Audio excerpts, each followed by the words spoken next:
Coming up on Tech News today, Apple sort of admits that 4G is meaningless. We'll tell you why we're talking about Vaughn doing 20 limb pics and 500-mile electric vehicles. All that and more coming up. Netcasts you love. From people you trust. This is TWiT. Bandwidth for Tech News Today is provided by Cachefly at CACHEFLY.com.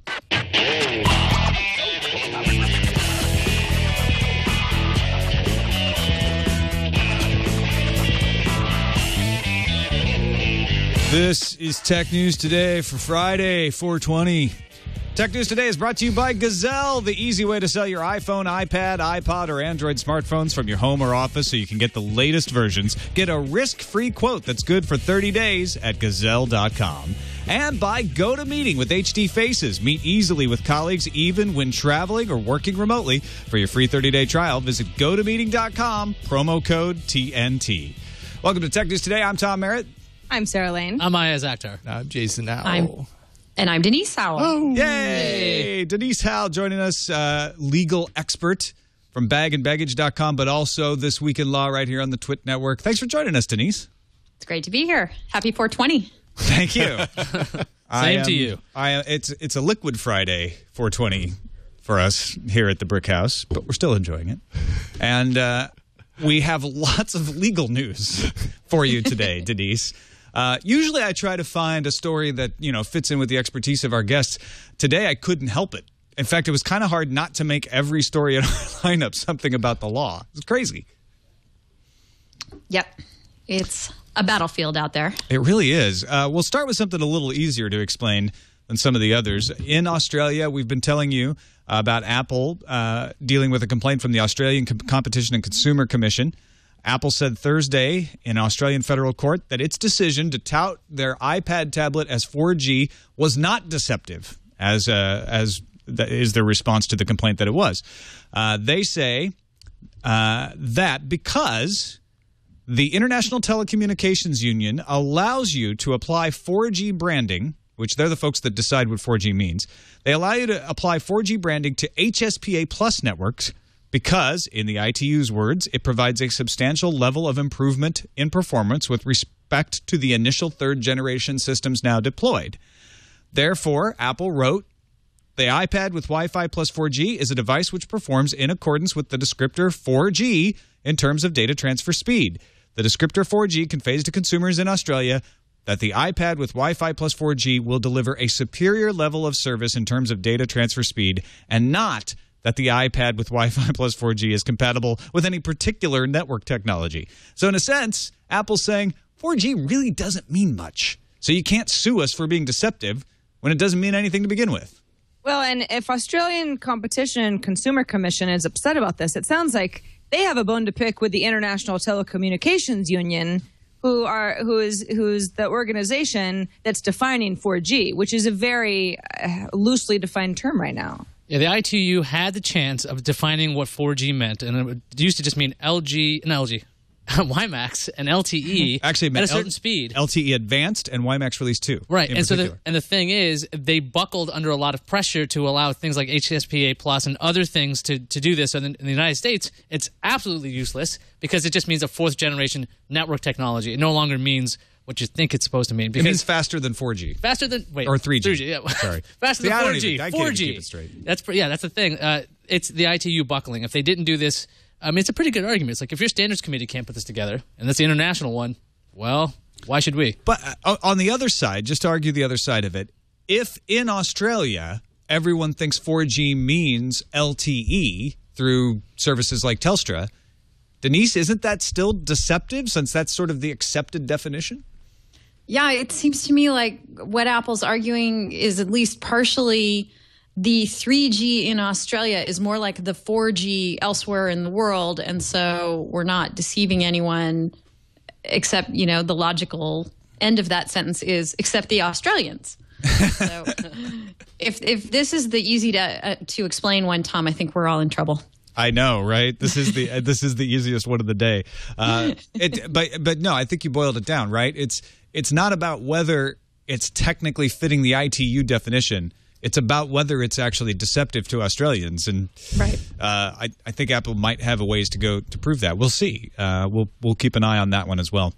Well, so, I mean, but then why are there international definitions if they aren't well defined?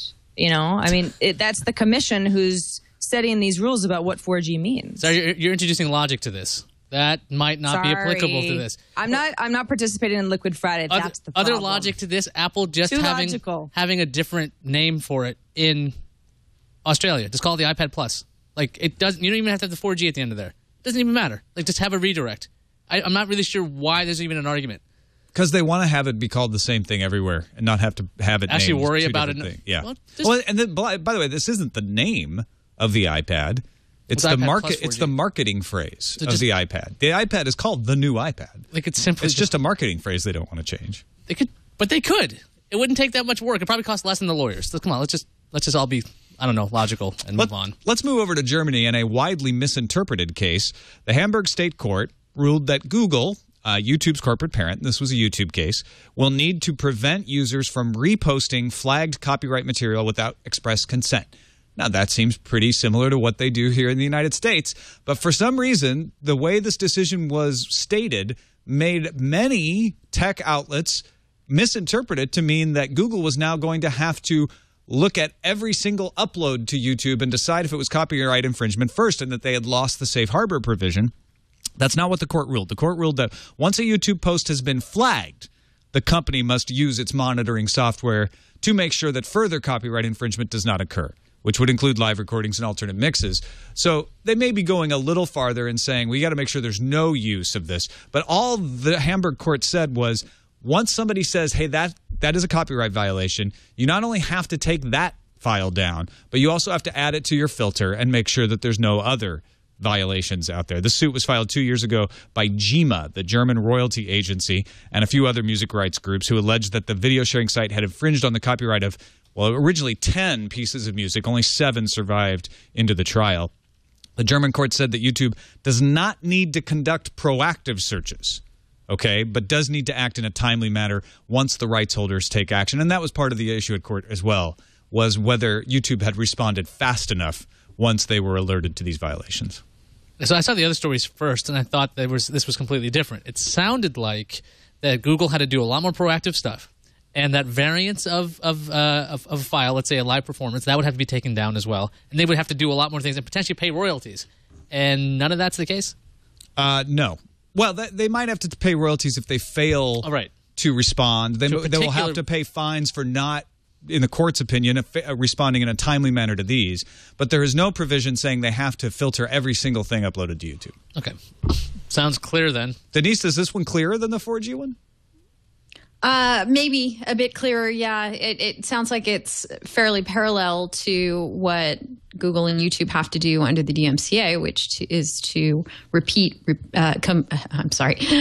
prevent repeat infringement from taking place. So it sounds like the German court is just imposing a similar kind of standard. I don't know myself whether Germany has a parallel to the DMCA or not. But it kind of underscores how difficult it is for companies like Google to make sure that their conduct is going to pass muster in every single jurisdiction globally where they do business. All right.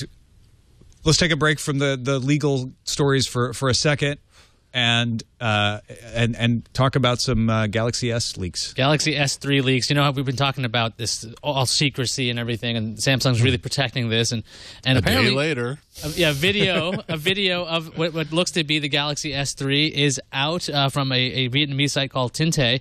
And they made a video, and that was taken down, but Engadget got a hold of it and reposted it. Now, the site says that the housing of the device is not the final one because Samsung is testing it. They want to be able to test it in the wild. So when you see this kind of blocky-looking thing with extra plastic on it, it's kind of like when car manufacturers hide the actual the car underneath, the final design. But specs-wise, we're talking about ice cream sandwich, quad-core processor, 4.6-inch display, some of the same stuff we've heard for a while. I know we've talked about this before. NFC is built into the battery, so if you want to use that, you can. And Engadget reached out to Samsung asking for like some kind of response, and Samsung actually responded with, quote, "We will be able to tell you more at the 2012 Samsung Mobile Unpacked," end quote. Another site over at Melee Business reported Samsung will introduce S Cloud on May 3rd. So when the Galaxy S3 or whatever is expected, obviously it's the S3, it might come with something called S Cloud, which the report didn't say how much cloud space. A lot of people think 5 gigabytes. That seems to be the number people throw around these days. And Samsung actually has a cloud service right now called Keys, which moves content from a Galaxy Tab to a PC because there's no SD card slot. So they have a workaround with a cloud service. So it looks like the Galaxy is really close to being ready, and it's going to have a cloud service with it.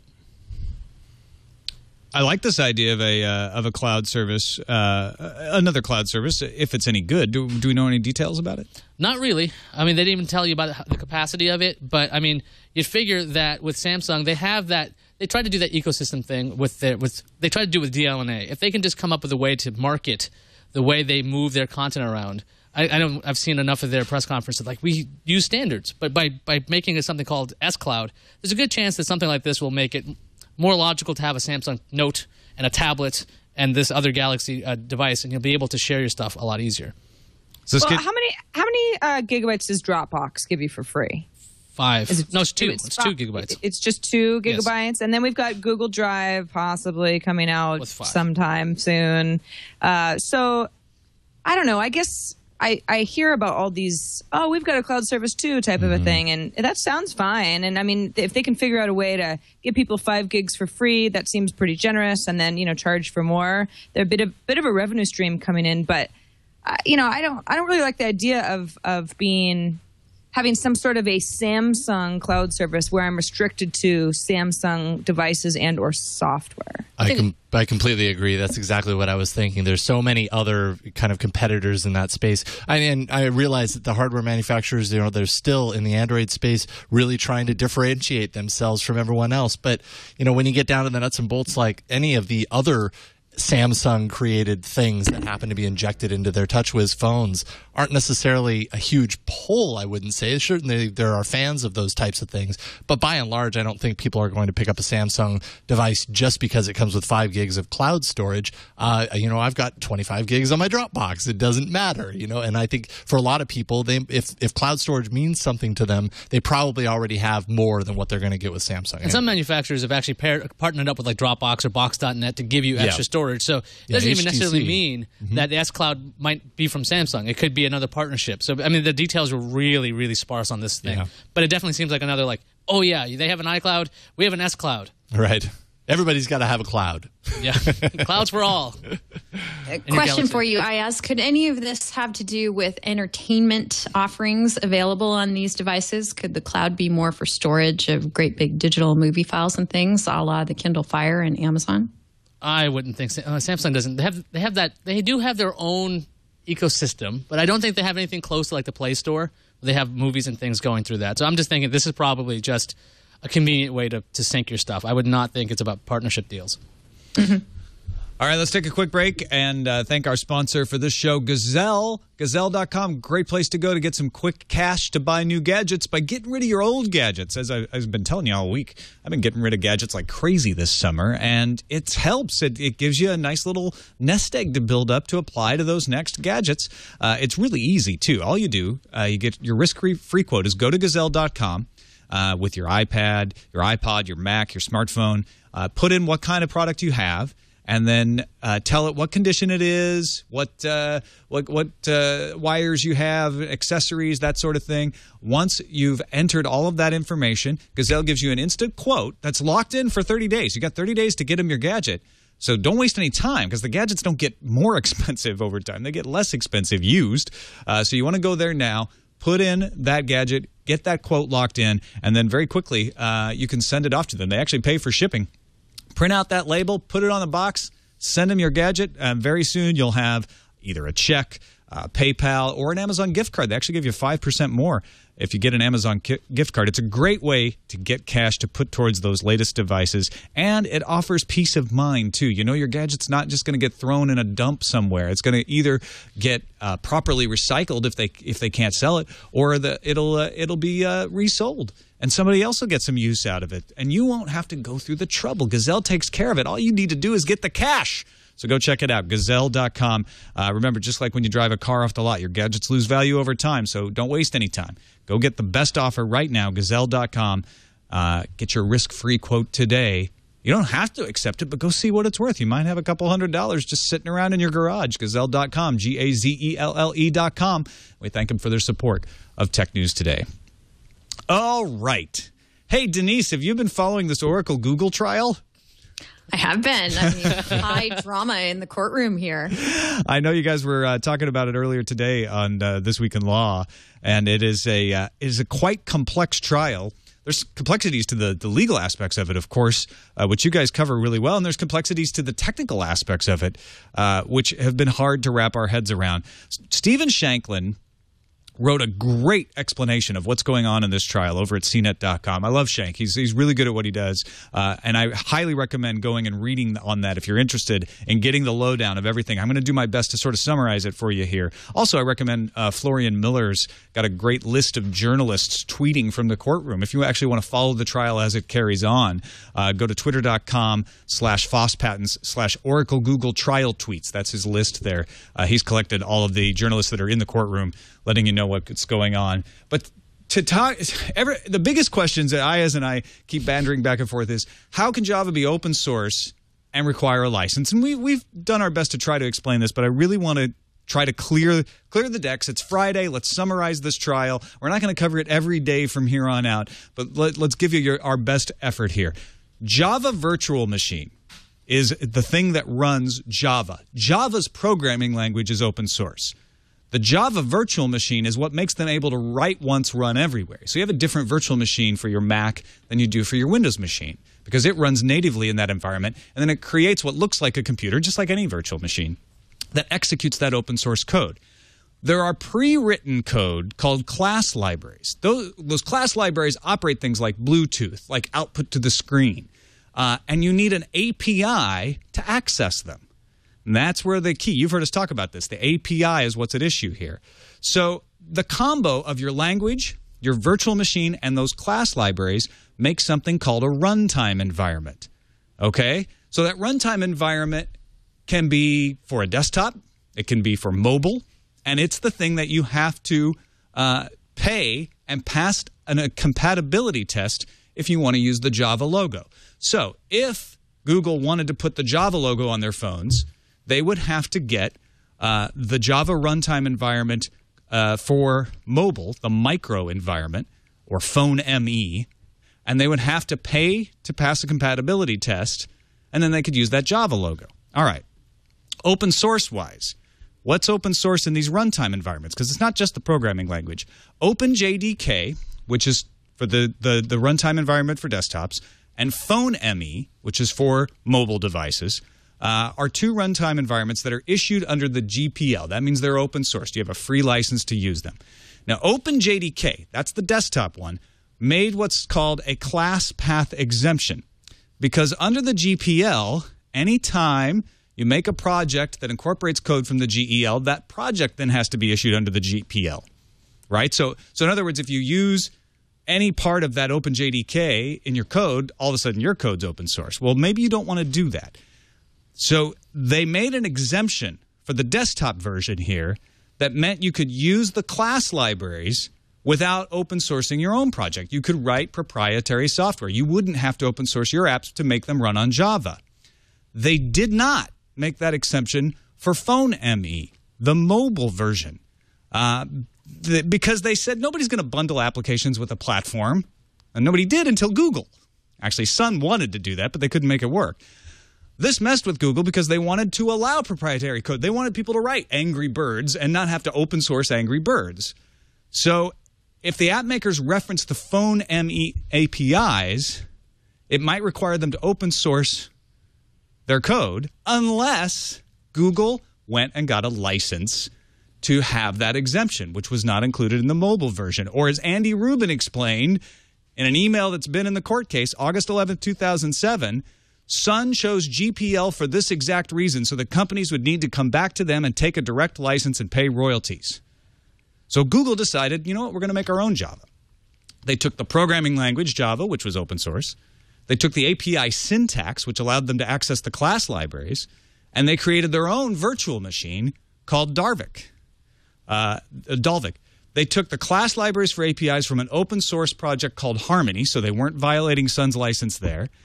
Harmony was put out under Apache's license. Apache's license allows you to mix open source and proprietary. So again, if somebody writes Angry Birds on this Harmony platform using the Harmony class libraries, it doesn't automatically make it open source. And Google made it clear that they would not try to use the Java brand for this.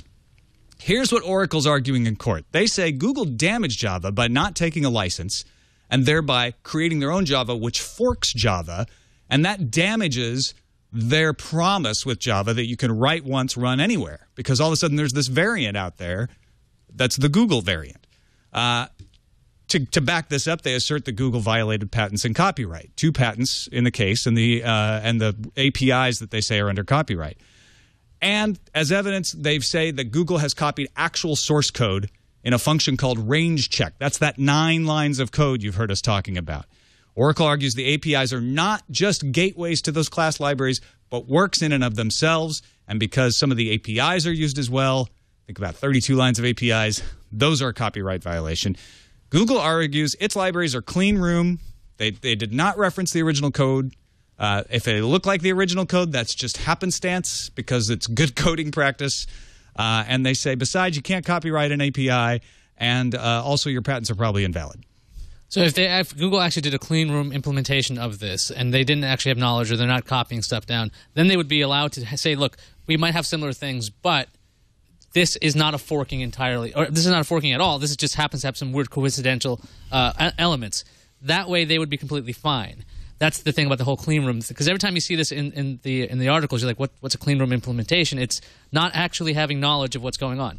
One of the issues, though, is that some of the developers that worked on Dalvik used to work for Oracle or Sun, and they had knowledge of Java. So the thing is, it's not like you can unlearn what you already know. Those 9 lines of code in particular, Block, a guy named Block, wrote that code for Sun back in 1997. Those are the exact same lines that show up in an Android file called timsort Java. They asked him on the stand if he did it. He said, I don't know. If I did, it was a mistake, and I'm sorry. And Block is the guy who was in Google now. So now there's this weird crossover thing of what exactly can a clean room implementation be if you worked on the original thing that you're not trying to copy. So you can accidentally do it, I guess. But the thing about this is that why copyright versus patent on this? Patent, it doesn't matter if you're doing independent innovation. Let's say you and I have the exact same ideas and we came up with the same methods independently, but you patented first, you win. It doesn't matter if I have the same thing and I thought it independently. Copyright, on the other hand, you can get around that. Yeah, I thought it independently. You wrote a story about vampires, I wrote a story about vampires. You don't own the idea, I don't own the idea. But the implementation can be almost they can be very similar and can be independent. So that's where the whole clean room thing is, and that's what I'm intrigued with. Can this ever be a clean room implementation if you have the same developer on the source? Can you claim convergent evolution? I guess so. Just be like, I'm the same guy. I happen to come up with the same code. I didn't even realize. It reminds me of this. There was this musical case where I think it was John Fogerty was being. Well, George Harrison is another good example. No, but it was actually Fogerty's old band. CCR, Credence. They had done a song, and then Fogerty did a song on his own that sounded the same. He was sued by his music label, and they said you can't possibly sue him for copyright infringement of a song he wrote in the past. So I don't know if Google wants to use that case to their advantage, saying you can't plagiarize yourself. But I mean, it's kind of reminds me of that case. And we're seeing a lot of these emails, these damning emails showing up in the case. And what they're trying to do there is show that Google knew they should have gotten a license and didn't. They were talking to Tim Lindholm, who also worked for Sun and then worked for Google. And they asked him, look, there's an email from you to Andy Rubin saying we've been over a bunch of these and think they all suck, referring to alternatives to Java. We conclude that we need to negotiate a license for Java under the terms we need. They asked Lindholm, are you talking about Sun? He's like, no. Was it a license from anybody? It was not a license from anybody. No further questions. He's like, no, I don't know what I meant by license. Any of this? Yeah, this is getting a lot of play in the media, and to have an engineer opining in an internal email about whether or not they need a license seems like it's a pretty easy thing to explain away. He's not competent to say whether or not they needed a license. He's not trained and can't make that call. So they have some very fine lawyers in this case, and some incendiary things are coming out in court. But you can bet that as these things come out, they're going to get the explanations that will make them be less incendiary down the road as they come to a conclusion in the case. And it really comes down to that runtime environment that Google created and whether they legally created it, whether they and that seems to come down to the APIs and whether the APIs are copyrightable.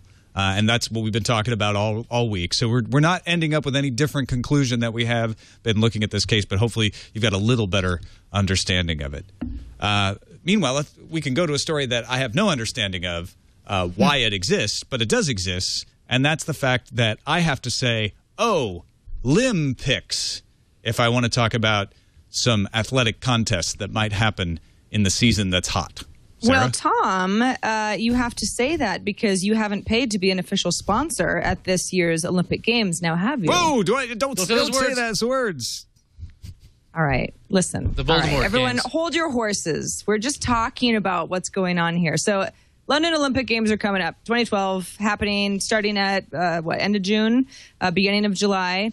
And LOCOG, which is the games organizers themselves, and the International Olympic Committee are both wanting to make really darn sure that nobody who has not paid to be an official sponsor is getting any sort of they will not be visible at the games at all. They will literally be scrubbed from any bathroom wall that somebody might put a logo on. If you don't pay, you don't get to associate yourself with the Olympics. All right. Yes, exactly. And the very stringent rules. The Olympics are notorious for this. Have been doing this as long as really they've been broadcasting on TV, and it's very important. It's understandable. But this year is especially interesting because social media has made a lot of lines very blurred as far as what's being shared by who and to where. Since the Sydney Games back in 2000, the IOC, the International Olympic Committee, required bidding governments, so countries who wanted to host the Olympics, to commit further layers of legal sanction over whatever copyright law the country might already have. So while bidding back in 2006, British Parliament passed the London Olympic Games and Paralympic Games Act. And together with an Olympic Symbol Protection Act of 1995, this offers a special layer of protection, goes above and beyond British law, and it outlaws unauthorized association. So any company that's a non-sponsor, whether you're a big company, you're a small company, you're Nike, or you're like the little bakery down the street, you can't use any words or any images to suggest that you are somehow linked with the games. For example, a word like games and 2012 on a banner hung outside your bakery shop is a no-no because it implies that somehow you are associated with the games. A breach of an act like this is a criminal offense. So there's a lot of talk of, well, you've got all this economic growth and marketing opportunities coming in because so many people are going to be in London. And smaller companies really can't leverage this because they can't afford to be associated with the games. So there's a little bit of what line do you walk in order to reap the rewards of extra business, but not get yourself in criminal trouble. So LOCOG is actually going to have branding police on the scene at Olympic villages, making sure that companies aren't skirting the rules and somehow getting marketing efforts into the Olympic Games themselves.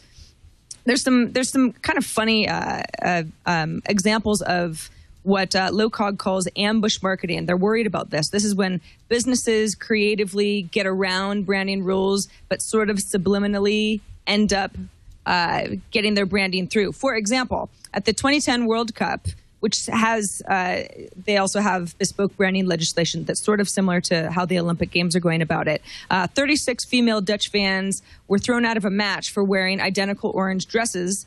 Dresses didn't have logos. There wasn't any branding. But the organizers said, this is an ambush campaign by the beer company Bavaria because it was the specific orange and it was kind of obvious. And you see enough of them together and somehow you're thinking of that Bavarian beer. So and wait, they hadn't paid. So wait. I can't just show up with a bunch of my friends wearing the same color outfit if it happens to also be the color that is associated with a brand that hasn't paid for sponsorship of those games. Not if LOCOG feels that you are representing Best Buy by wearing a blue shirt and tucked into brown khakis, and there are enough of you.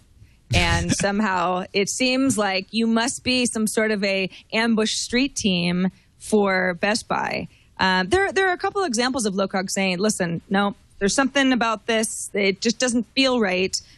Even for a photo shoot for an athlete where she was going to be in a photo shoot for the airline EasyJet. And it turns out that British Airways is sponsoring the Olympics this year. And there was something about the photo shoot that they felt made it seem like EasyJet was somehow associated with the games, and they're not.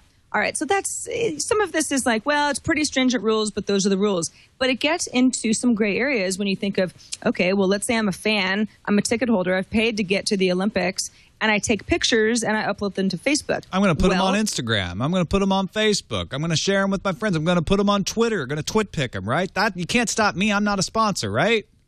Wrong. You can't legally do that unless you're sharing privately. What? Now, they don't use the word sharing. They basically say you can take pictures. I mean, we're not going to not let people bring in cameras or cell phones to these games, but you can't share them publicly. So, sure, I could have a private Twitter account that was everything that I wanted to share from the Olympics and share a bunch of pictures there, and they're probably not going to care enough to try to get in there or scrub it because I'm just an individual and I'm not making any money off of these. But technically, no, you can't do that. If you're an athlete participating in the games, it's even weirder. You can't tweet about a brand that isn't an Olympic sponsor during games period, which is the 18th of July to the 15th of August. Advertising rules are even stricter. You can't even endorse anyone who's a non-sponsor in any sort of way, whether it's Twitter or not. Twitter, the company, has already agreed to bar any non-sponsor from buying promoted ads that have hashtags that could be confusing, like London 2012, that sort of thing. And if you're an athlete who breaks the rules, you could be disqualified from the games. Now, obviously, people watch the Olympic Games in part because there's a lot of buzz around the fastest woman in the world, and she's about to run the 100-meter dash, and they're not going to kick her out of the games because that's the whole reason that a lot of these advertisers who have paid advertise because they want ratings and they want everybody to see their brands. So wait, if I set a world record and I go on Twitter and say, "Oh man, really enjoyed Weetabix this morning," my world record is null and void. Because Weetabix isn't paying to be a sponsor of the Olympics. The way the law is written, it would be possible. It is not probable at all because it's such bad PR that it would backfire in their faces so badly. So but it's technically, yes, the law is written so that these sorts of things just don't happen. So the terms of your ticket and the laws that they bullied England in the UK into passing are so broad that these horrible things could happen, but we're at their mercy for them saying, "Oh, well, we'd never do anything like that." Yeah, exactly. We're at one of those situations. Exactly. They're saying, listen, we're just trying to keep Nike from confusing people into thinking that they're a sponsor when Adidas is our only, athletic shoe sponsor, that sort of thing. That's why these rules are written into place. It really is, about big business more than about individuals, but it ends up covering all of us. Denise, could they actually get away with they passed new laws in the UK for this. Have we done this in the U.S. before that you know of, or could we do this? Would this violate the First Amendment somehow, or is it like, no, it's a private thing? Yeah, it would depend on the contours of the law. I think it would be – I'd be very surprised if this kind of thing happened in the U.S., but, stranger things have happened. Britain is not all that different from we are in their legal system and their government. So it's pretty unique. But lest we point the finger only at the IOC, plenty of other large sporting organizations put that clause into their, tiny, tiny print on the back of their tickets that anything that you may capture with your phone or otherwise at the event is their property and not yours. Yeah, concerts, sports, lots of, you're right. That's a good point. I really hope the IOC or any of these places come up with their own app so that when you take a photo, it's completely blocked out. Or when you write a tweet, things that aren't sponsored or like asterisked out. I mean, this is actually a great time. If these athletes are growing up in an age where you have cell phones and you want to communicate a lot, you have social media. The thing is, if you have to be really cognizant of what the sponsor list is when you're actually writing anything, you're going to be forced to not write anything, or you could use it as an opportunity to just go ahead, write asterisk, or write censored. Like, you can make this a big deal without technically getting disqualified. Although I'm sure there's some way to get disqualified about this. But I mean, it's supposed to be about like the games, and it's kind of gotten a little ridiculous. I mean, the Olympics have always been really bizarre with those rings. If you show the rings, you talk about them, or the don't talk about. Oh no, I mean the Lord of the Rings, and you know that's a great. Oh no, move. the Tolkien estate will get you now. Oh boy, Super Bowl. Going for broke right there. Yeah, well, isn't that the problem here? Is the chilling effect? It's not just what they write. You know, I mean, there is a problem with them saying, well, we wrote the rules really broadly, but we're not going to enforce them that way. But then they don't have to. Because a bunch of people are like, ooh, well, I don't want to get in trouble, so I'm not sure where that line really is. I'm just not going to say anything. And is that even in their best interests? Anyone? You can't say anything, Tom. We're not allowed to. I love this whole, isn't it about the games? Isn't it about these incredible the Olympics, athletes you're and what supposed they've gone through to get there? I agree with you. It should be about that. But hey, we're a little far past that, and we're talking about a crap ton, for lack of a better word, of money at stake. I think it's a metric crap ton, actually. A metric crap ton. Absolutely. They used to stop not wars really, for because this they're in thing. London. Now they're stopping you from talking. So yeah. right. Definitely too many darn lawyers. Yeah, they're the problem. End them right now. No, we like our lawyers. We wouldn't have a show right now without them. but it's never the lawyers, it's the law, right? And it's never the law, it's the interest behind the law, and it's always the money that's behind the interest. So I mean, and it goes right back to what Sarah was just saying. It's all about the money, and the money allows us to have those great stories and that human achievement. But I really feel like this is getting out of hand. It's getting ridiculous. And if you don't want me to talk about your event or give you free publicity for your event, I won't. In fact, maybe I won't even watch it. And I'm a huge fan of the idea of the Olympic Games.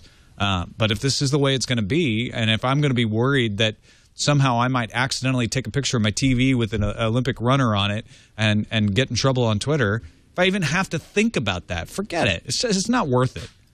I say let's all just go rogue and take pictures of the Olympic Games on the TV. I'll cover gymnastics if one of you wants to cover high dive. And let's just see how far we get before somebody comes knocking on the door of the TWiT brick house. Who's with me? And we'll hashtag them Lawn Done 2012 Olympics. Just meaning that our friend Lon took 20 pictures, 12 of them were of people's limbs. Let's do it. Nothing to do with anything else. Nobody bought a ticket, so that's right. We're free and clear. Yep. Except of the chilling effect. Let's move on to the news views. Oh, do we not have one last? Oh, no, let's not move on to the news views. We actually have a 500-mile electronic vehicle battery. I was looking at the time, and I was like, we must be done. It's 36 minutes in. But real quickly, IBM today announced 2 partners for their Battery 500 project. Not a legal story, aimed at building a lithium-air battery able to propel an electric car 500 miles. They're bringing on board scientists from Asahi Kasei, which do electrolytes, which is one key to this, is doing different electrolytes at the anode and the cathode of the battery, and also Central Glass, which will help them with the what is it called? I'm blanking now. The membrane technology. And the idea is that you have a lithium-ion battery that has its electrochemical reaction with oxygen. So its air comes in and allows them to make a much denser battery, which means that they can actually get a lot more range out of it. And they're targeting 500 miles. They're hoping to have a working prototype of this by the end of the year. Absolutely love this. I mean, isn't that the issue that most people have with electric cars? It's not really that we don't all want to save more energy and certainly save more gas money. But it's that even if I really never go more than 100 miles at a time, maybe once a year I'm going to want to take a road trip, and I want to be able to drive to L.A. and not have to stay the night somewhere and recharge my car. Yeah, I think this is fantastic. not just because I'm a fan of different kinds of propulsion technologies, which I'm kind of a nerd for, I have to admit. But I'm also a battery nerd. So maybe I'm the only, I don't know. Maybe Well, the batteries can help with not just cars. I mean, it can help with a lot of other technologies. So, I mean, possibly. There might be other applications, too. Right. I mean, this project is specifically about cars, but think of the spin-offs from it. Yeah, but I mean, the thing is, like Sarah was saying, long-range driving, right? 500 miles. You want to make sure that when you're getting in this car and you have no backup, there's no extension cord, there's no gas engine, there's nothing. If you can't take a long drive or get stuck in traffic and you're stuck in this car, you want to make sure you can get to where you're going. That's like a terrifying thing about these electric cars to some people. But like 500 miles, that'd be very impressive. I mean, you're talking about like that's a day trip, right? A really we long want to day go trip. visit Denise down in Southern California. Get in your electric car. Jump in our electric car. Please do.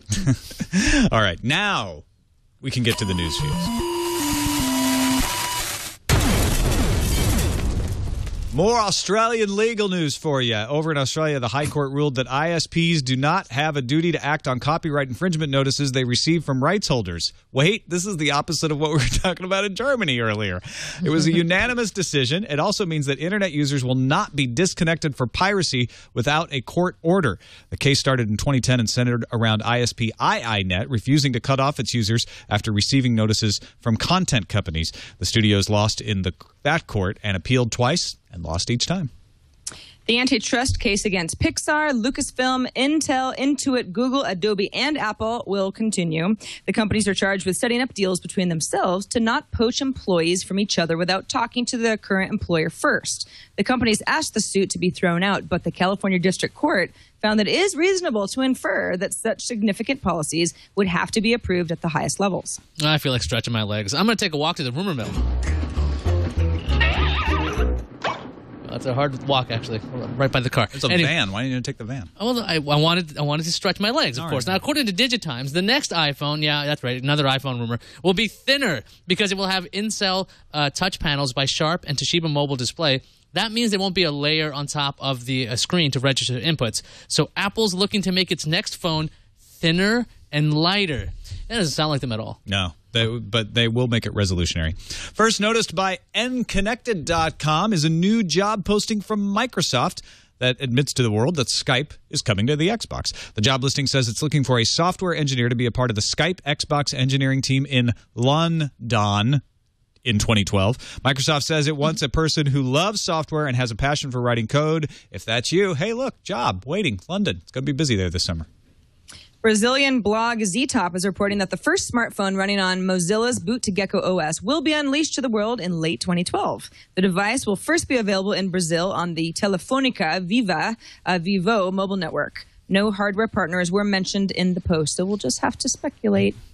Maybe the FBI just doesn't understand how servers work. While investigating bomb threats sent to the University of Pittsburgh, the Bureau seized an entire server from a colo facility in New York. The server is used by anonymous remailing service Mixmaster, the target of the investigation, but also shared by many other companies. More than 300 email accounts went dark, as well as 50 to 80 email lists and several websites. The best part, Mixmaster keeps no logs, making it little use in uncovering the identity of a bomb threat. I guess they've never heard of virtual web hosts. According to Computer World, Ma Dongchao, a lawyer representing ProView, you remember them, right, said the company started talks with Apple to try to resolve an ongoing dispute over the iPad trademark. The Higher People's Court of Guangdong Province is reviewing the dispute and has recommended the two parties take advantage of a mediation procedure under Chinese law in order to settle out of court. In other words, can you guys just work it out? Because we don't want to get involved. Yeah, please. We're tired of this trial. Yeah. They aren't the only ones. LightSquare's plan to use Spectrum adjacent to GPS to launch a satellite-based LTE data service may be dead in the water due to the FCC's disapproval, but the company is not done yet. LightSquare got itself 2 more years to carry on the fight by reaching a deal with satellite provider Inmarsat to delay payments until after March 31st, 2014. LightSquare had previously paid off an outstanding debt of $56.25 million to Inmarsat. They still don't have approved spectrum to use, though, so they still have a bit of an uphill battle. Yeah, LightSquare's kind of like a fish out of water, just kind of Good luck for you guys. The Wireless Power Consortium wants to free you from the shackles of current wireless technologies by introducing a revised standard for Chisos. 5-watt devices can charge from 40 millimeters away from the charger. Current tech requires devices to be a maximum of 5 millimeters. That's why usually you see the device on top of the actual charger. The consortium also introduced 12 new transmitter designs for greater flexibility of design. So yay, wireless. One day, wireless power. Someday, please. Nikola Tesla is rolling over in his grave. Let's move on to the randomizer.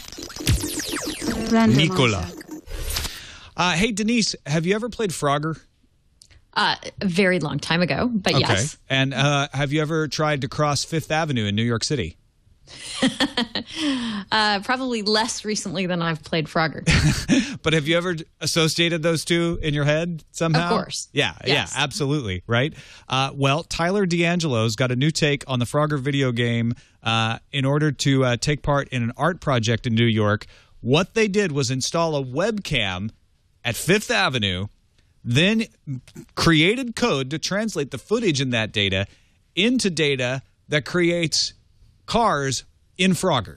So they actually put the arcade cabinet on Fifth Avenue so people could walk up. It was hooked up to a generator, and they could actually play Frogger while they were trying to avoid the actual cars that were going by on the road right next to them. I've always thought that a lot of New York streets, particularly Fifth Avenue, are very Frogger-esque and scary in that sense. So this is pretty awesome. I immediately had Seinfeld flashbacks. When I first read it, I thought somebody was trying to move the cart, the actual arcade machine across Fifth Avenue. This is a lot safer. I like the idea of this. But the funny thing is, in the video, you do see these guys moving the arcade cabinet to Fifth Avenue. It's not like there's an easy way to do that. They're literally wheeling it over. So good on you guys for just playing with technology. I really like that. Well, it's an art project, right? So they're doing it because they can do it. Yeah, and they want to get Frogger to the Smithsonian. Frogger really wants to get there. They got a long way to walk. Yeah. New York's very far. Fifth Avenue Frogger.com. It's number 5 THAVE Frogger.com if you're interested in finding out more. I thought this was pretty cool. Let's take a break. Thank our other sponsor for today's show, Gotomeeting. Tech News Today is brought to you by Gotomeeting by Citrix. With colleagues working from home a lot these days, it's really hard to have a meeting where everybody gets the same thing out of the meeting that you get when you're in person. People talk with their hands. They point at things. There's all kinds of nonverbal communication you forget if you're not in person, and that's why we have the solution, Gotomeeting with HD Faces. You don't have to be in the same room, but you still get all that participation, and it's easy. iPad, laptop, whatever you got, lets team members meet wherever they are. All you need is an internet connection and the ability to click. Everybody's literally on the same page in seconds. Makes conference calls much more effective. You can see those facial expressions, experience that body language, build that connection with your attendees, whether it's sales presentations, product collaboration, planning, meeting, status updates. Do it from where you are and be just as productive as if everybody's together, because everybody is together and you can see each other. Start hosting your own face-to-face online meetings today with Gotomeeting. Our listeners can try it free for 30 days. Gotomeeting 12.1. Collaborate. Visit gotomeeting.com. Click the Try It Free button and enter this promo code. Don't forget this. Click that Try It Free button, enter promo code TNT, and you can try it out for free. Once you try it, you're going to love it. Gotomeeting, we thank them for their support of Tech News Today. And now, the calendar. The Lizard is offering the Diablo 3 open beta access this week. And in fact, it started at noon Pacific today, and it goes through Monday, April 23rd at 10 a.m. Pacific. So participants don't have access to post in the beta forums, and they don't have beta bucks to use for currency-based auction houses, but they get the beta. So download the client via your Battle.net account if you want to. Or if you don't actually have a Battle.net account, Forbes has a good tutorial on how to get access also. Sunday is a crazy day. A lot of things are happening on Sunday, like the new Asus Transformer Pad 300 tablet. It's coming out for $400. What? Samsung is shipping the Galaxy 2 tablet in the U.S. Sprint is selling the $200 Galaxy Nexus. Pre-orders are already sold out, by the way, for that. Verizon is entering that awesome $30 upgrade fee. Yeah. Oh, no, that's actually not good. But that's happening on Sunday, too. Next week it's a big money week. It's a Show Us the Money week. Netflix is announcing their earnings Monday the 23rd. Apple is announcing their earnings Tuesday the 24th. And then both Amazon and Zynga are announcing their earnings Thursday, the 26th. Dang. And finally, looking a little bit into the future, Sony is launching a photo and video cloud storage service called Play Memories Online on May 25th in Japan, the U.S., Canada, Germany, France, and the U.K. And it's a little weird because you can manage via software that you can run on Mac or PC, and you can upload photos via Android phones or tablets via the Google Play, via apps that you can download from Google Play. But it's photos that are only taken with Sony cameras. Wait. So What? somehow you would take a photo with your Sony camera and be able to upload it to then view online or via your Sony Bravia TV or maybe via a digital photo frame. Okay, that's fine. But I don't really understand how the Android app comes into it, because somehow you'd have to get your photos to your Android. Because Well, obviously Sony your has some Android phones, yeah. so And it would only tablets. be those would be the only ones that would work. Right. But then, yeah, that would be a stupid app to have in Google Play Store unless, I don't know, I guess it's like in big letters, don't bother unless you have a Sony. It just wouldn't show up if you don't have a Sony phone, is my guess. Maybe Yeah. so, yeah. Weird. Anyway, It's still weird. Hey, everyone's doing the cloud thing. Sony's no exception. And they really thought of something very catchy with something called Play Memories Online. All right, let's check what's incoming. Incoming message. We have a couple of responses to our story yesterday about accidental sexting. The first one comes via voicemail. Hey guys, I was listening to Thursday's show and I couldn't help but laugh as y'all were discussing the frequency that texts are sent to the wrong person. And the reason I laugh is because that's actually how my wife and I met each other. Just out of the blue, she texted the wrong number, and I mean, it was love at first text, so to speak. Thanks. Now, Okay, yeah. Tom, you're thinking what I'm thinking. I'm sure of it.